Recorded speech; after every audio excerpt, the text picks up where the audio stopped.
Alright, I took a walk around the Hall of Heroes and found a secret passageway, and I'm literally in the Batcave, guys!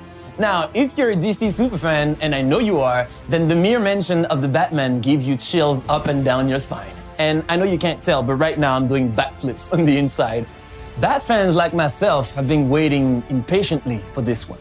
So without further delay, let's check in with Matt Reeves, Robert Pattinson, and Zoe Kravitz for a look inside the production of this much anticipated film.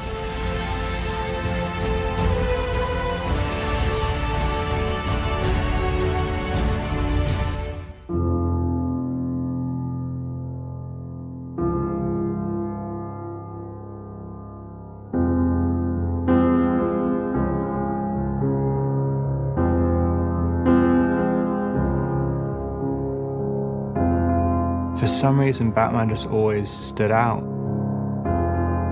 It's one of the major characters of the 20th century, and so many people connect to it on such a deep level and for so many different reasons.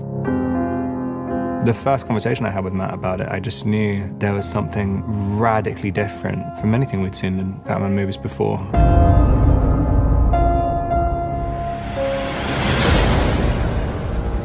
I felt that we'd seen lots of origin stories. We'd seen things go further and further into fantasy.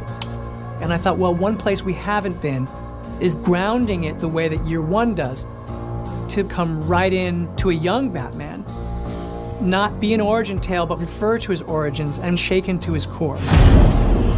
Right from the beginning, there's a desperation to it. He's really working out this rage. All the fights seem very personal. What's so wonderful about this world is the exploration of the gray area. Catwoman really wants to fight for those who don't have someone else to fight for them. And that's where Batman and her really connect. He wants to inflict his kind of justice. He's just compelled to do it. There is no other option.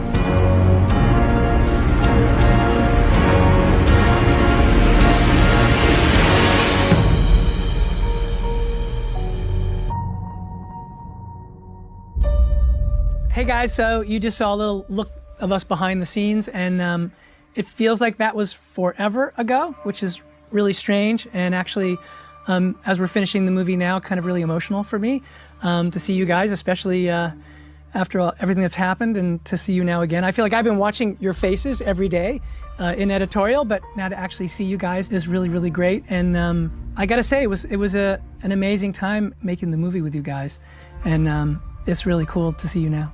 Oh, and it's so exciting to see like these little snippets of the film, you know, after, for us, being able to step away for a while. I know you've been in it the whole time, but every time I see just a little bit, it's so exciting. You can see the progression. It kind of seems like it's getting more exciting and bigger and kind of scary. Yeah.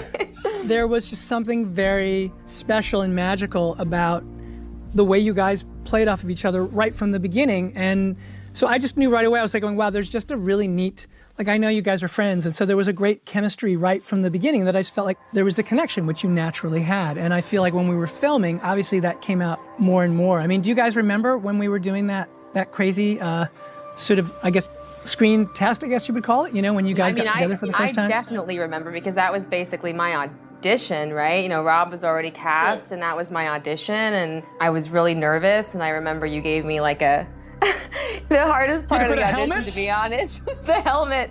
They were like, here's this helmet, you know, and you have to like walk out, and then you take the helmet off and you do the scene. But it's like sometimes really hard to look like cool when you're taking off, like you get stuck. And I was like, this is how I lose the part. I lose the part because I can't take off a helmet. And it was just the opposite. Do you remember your first day, Rob, when you were wearing one of the actual bat suits? When Rob and I first got together, like we'd had all those conversations, and then just by virtue of what it is, it's Batman, the studio's like, well, we always do like a screen test, which is so like, you know, kind of the same thing you guys did. Rob did first by himself and literally was wearing, I believe, Val Kilmer's yeah. bat suit. Yeah.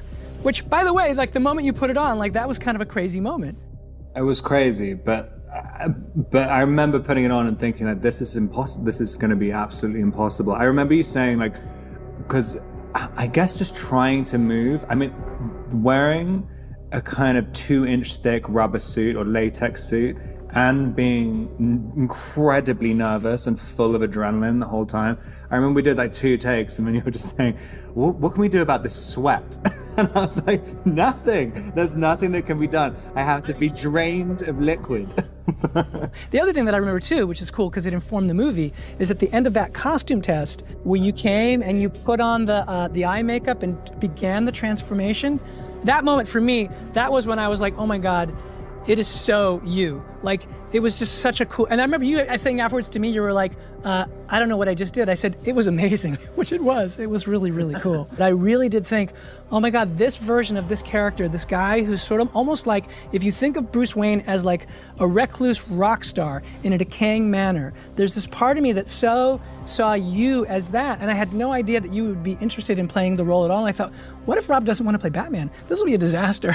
And then it turned out that you completely on your own had a whole path to the same thing, which is that you had been obsessed with Batman for years, and when you found out that we were doing this version, you were very interested. So it was one of those things that for me felt really kind of lucky and fated, and then we met. I really felt that connection with you where I felt like, oh, we're gonna be able to find something new with this guy and do something really special. But for me, you were always that version of what I saw in the page, and that was about trying to create a new version of Bruce. He doesn't have as much control over his personality. Like the delineation between when he's Batman and when he's Bruce is not so clear. I mean, in other kind of iterations of it, you know, he really knows what he's doing when he's putting on the cowl. And I kind of really like this idea. It's a little bit out of control. He hasn't completely defined what Batman is. I mean, it's kind of, he gets lost in it. Whenever he's putting it on every night, and it's kind of, you're basically, he's not sleeping, and he's, you know, becoming this quite sort of odd creature. Like just finding the right, literally how to move as Batman, how to talk as Batman. I mean, that was what was fun for me even when you guys first met up. I was like going, oh, so this is the rhythm of what it'll be like when you guys talk to each other. Like even something as simple as that. And like the way you came in with, like you had for me, so you had an attitude that was so Selena, right from the way you came in. I obviously, you know, understand the gravity of a character like this and what she means to so many people, but what felt really important was to really focus on the story that we're telling in this moment, you know, and, you know, try and create a real human being. You know, I don't want her to be an idea, you know, I want her to be a real human being in a real situation, in a real city, trying to survive and reacting to her own pain, you know, and her history. So I really, really focused on this particular story and this particular moment in this woman's life. I think it was about trying to find a way, again, as Zoe was saying, to ground her so that she felt like she had an emotional journey that made sense for who she was,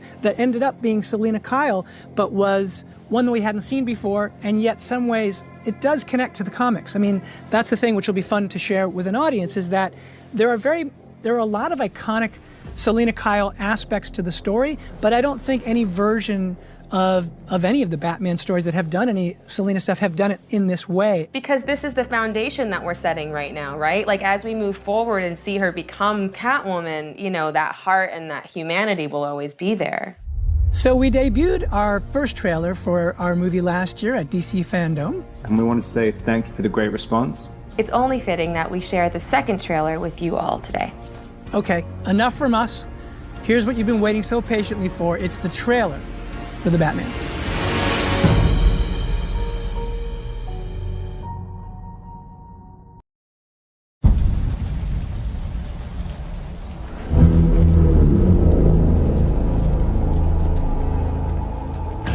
Police!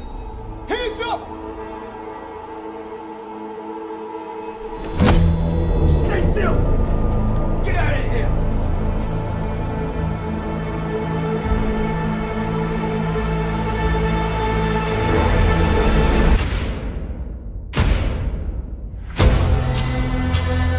Fear is a tool.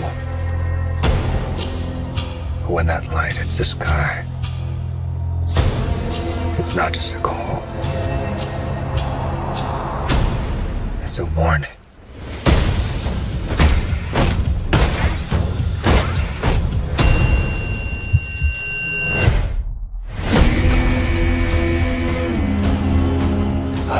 trying to reach you. Burn the gun! This is a powder keg, and Ritter's the match. I can take care of myself. If this continues, it won't be long before you've nothing left. I don't care what happens to me. It's only gonna get worse for you.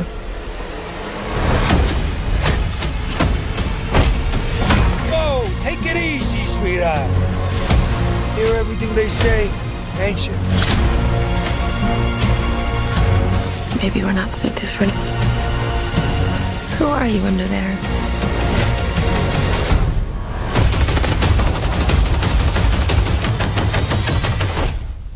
I'm vengeance.